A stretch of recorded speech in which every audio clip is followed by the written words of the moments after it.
Bonjour, 12 femmes, 12 artistes sont à l'honneur et à l'affiche de l'exposition Woman Art Show. Pour en parler aujourd'hui, Sandrine Niklos et Florence Silvestri. Je vous le dis tout de suite, c'est leur première télé. Elles ne sont pas fières d'être là, mais elles vont le faire très bien. Merci, vous allez voir, tout va bien se passer. Alors parlez-nous un peu de cette exposition. Donc Woman Art Show, ça donne le ton, hein, tout est dans le titre. D'où est venue l'idée de réunir 12 femmes, 12 artistes ? L'idée est venue par rapport à l'amitié d'artistes féminines qui nous expliquaient qu'elles n'avaient pas toujours très facile à exposer ou à être reconnues en tant que telles. Et on a eu envie de les aider. Comment ça se passe? Comment vous avez fait le choix? Parce que pourquoi 12? Pourquoi pas 20? Pourquoi pas 10? Et comment les choisir? Sur quels critères finalement? Florence est l'une d'entre elles. Hein. Vous allez nous répondre tout à l'heure. Vous allez passer aussi. Expliquez-nous un petit peu. D'abord, au niveau. Je vous dis, on s'est rencontrés. On était une bande d'amis. Là-dedans, il y avait pas mal d'artistes. Donc, on aimait ce qu'elles faisaient. Et puis, elles nous ont présenté d'autres artistes.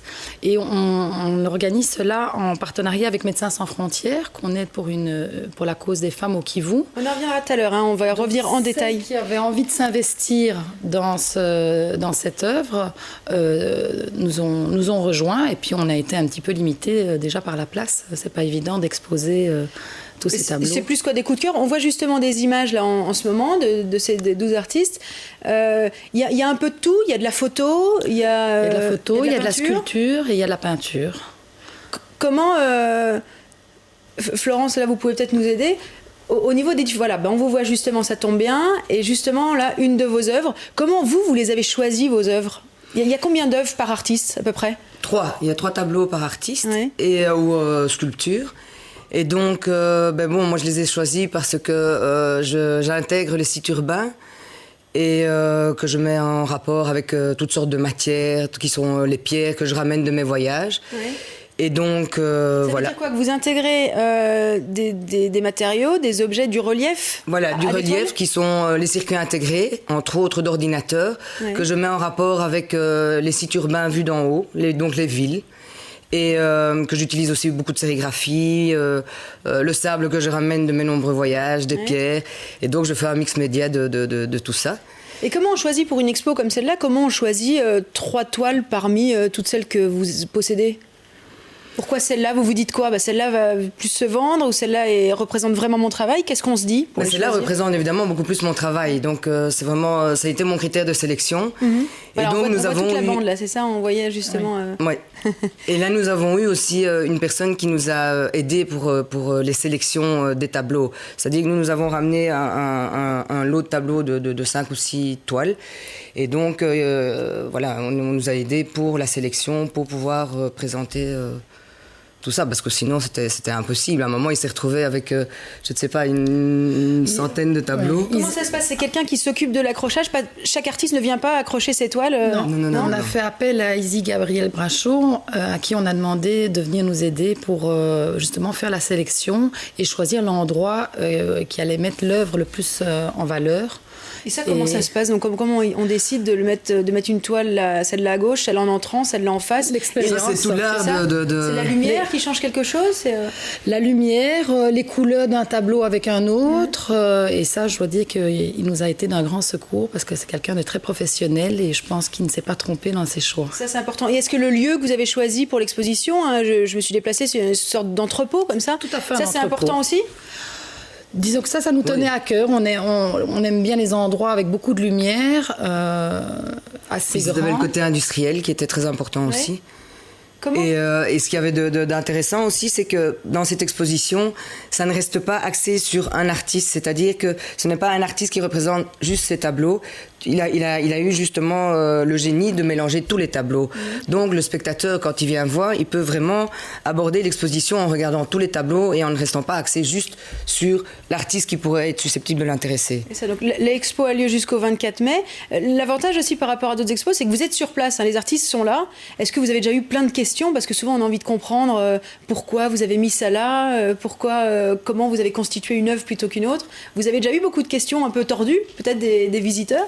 Ah oui, tout à fait. Oui, oui. Mais bon, c'est surtout évidemment de la difficulté de la compréhension au niveau des différents matériaux, comment ça a été fait au niveau de la photographie, de comprendre, parce que c'est toujours très intriguant. Et que ce sont des choses qui ne sont pas... quand on n'est pas artiste, ça devient difficile à accéder et à comprendre comment ça a été réalisé, malgré que quelque part, une fois qu'on est dedans, c'est relativement simple. Oui, parce que comment on choisit sa voie? Pourquoi vous êtes dans ce secteur-là? Pourquoi vous ne faites pas de la peinture simple ou de la photo Enfin, comment on décide de ce qu'on a envie de faire? Est-ce que c'est possible de l'expliquer, ça? Non.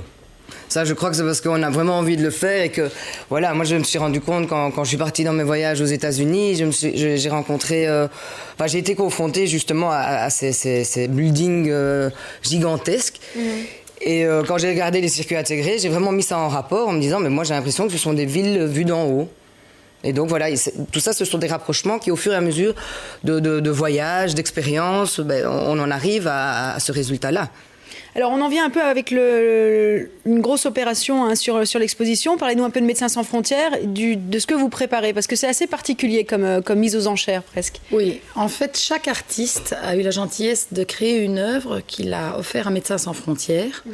Et afin de pouvoir laisser tous les spectateurs avoir accès à une œuvre, on a décidé de faire une grande vente aux enchères qu'on pourrait qualifier plus ou moins à l'américaine. Il y a une date, c'est le jeudi 14 mai, c'est ça? Non, le tirage au sort est le 24 mai. Oui. Mais en fait, tous les jours, les gens peuvent passer à la galerie, enfin à l'entrepôt, c'est plus un entrepôt qu'une galerie. Oui. Ils peuvent passer, ils remplissent leurs coordonnées, ils mettent une mise minimum de 20 € dans une enveloppe qui glisse dans l'urne faite à cet effet. Et le 24 mai, lors du tirage au sort, 12 enveloppes vont être tirées au sort. Et ça veut dire que quelqu'un qui a mis 20 € dans une enveloppe est susceptible de gagner. Repartir avec une toile une toile qui fait... font en moyenne 50 cm, mais qui a une valeur qui est bien supérieure à 20 €.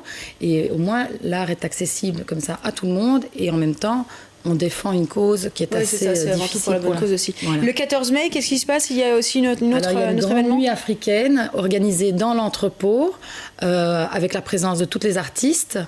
Les gens ont la possibilité de manger sur place. On a un concert qui sera donné par le groupe Pas Mal Plus, qui est un groupe congolais. Et voilà, et on veut faire la fête et tout ça au profit de Médecins sans frontières pour défendre toujours la cause des femmes au Kivu. Alors on en revient justement au nerf de la guerre, c'est l'argent. Le but, quand même, derrière tout ça, c'est de vendre. Bien sûr. Le but d'exposer 12 artistes, 12 femmes. Donc il y a un concept autour de ça, il y a une histoire, mais le but, c'est quand même de vendre. Ça a commencé vendredi dernier. Jeudi passé. On en est où? Ça se vend doucement, mais ça se vend. Donc il y a déjà des toiles vendues. Oui, il y a déjà des toiles. Il y a combien de toiles en tout? Il y a quoi? Il y a 1000 mètres carrés de près d'exposition. Il faut compter qu'il y a plus ou moins 3 œuvres par artiste, donc on a plus ou moins 36 œuvres. Ouais. Et là, on en a vendu, je crois, 7. Donc, c'est bien, c'est pas mal, non? C'est déjà très bien. C'est déjà très bien, pourvu que ça dure, pourvu que ça continue surtout. On a l'impression quand même derrière cette exposition, il y a tout un message. Vous avez envie de crier haut et fort, les femmes ne sont pas assez entendues dans l'art. Dès qu'il y a un artiste connu, c'est plutôt un homme et la femme est plutôt la femme de l'homme à la limite à ce moment-là, mais on n'en parle pas. C'est ça aussi qu'on a envie de défendre dans cette expo, c'est ça aussi dont on a envie de parler? Oui, parce que ce qui se passe aussi, d'abord, c'est quand même aussi par solidarité pour les femmes du Kivu qui, elles, n'ont pas de statut social, qui sont vraiment victimes socialement de ce qui se passe là-bas. Et donc, voilà, mais bon, pour nous, en tant que femmes européennes, qui avons quand même une certaine éducation, parce qu'on... Je veux dire, on est alphabétisés, donc c'est quand même beaucoup plus facile pour nous. Et donc voilà, pour nous, ce qui est très important, c'est d'avoir cette liberté d'expression au niveau des arts plastiques. Et c'est ça qui nous permet de pouvoir aller en avant et de pouvoir justement envoyer ce message aux femmes du Kivu. Tout à fait, il y a une petite rumeur qui court comme quoi l'expo va voyager après Bruxelles et que c'est déjà bien avancé, c'est vrai? Oui, on avance. Là, on a plusieurs pays en vue. Monaco? Oui, déjà Monaco, parce que mon associé et moi-même, on y a habité, donc on a déjà quelques bonnes idées de lieux, parce que c'est pas évident à trouver. Et puis après, oui, on voudrait continuer. Donc, Bruxelles, c'est que le début. Un petit mot justement sur l'homme qui est derrière toutes ces femmes, qui a voulu rester discret et qui n'a pas voulu se déplacer. Il a bien fait, mais on va quand même parler de lui quelques secondes. Joe Mendes, c'est un amoureux des femmes. Exactement, oui. Donc voilà, on s'est associés dans cette belle aventure parce que depuis toujours, c'est un amoureux des femmes et s'il peut les aider d'une façon ou d'une autre, eh bien, il est toujours là. Et voilà. C'est le beau début, en tout cas, d'une grande aventure. Je vais vous demander de signer cette interview. C'est la tradition dans ce face-à-face. Vous voyez, on est déjà à la fin, donc ça a été. Hein. C'était très bien. Voilà, donc Florence Silvestri et Sandrine Niclos étaient avec nous donc pour nous présenter Woman Art Show. Cette exposition est à découvrir sans faute, vous l'avez compris, jusqu'au 24 mai. C'est à Uccle. Merci de votre fidélité et à demain.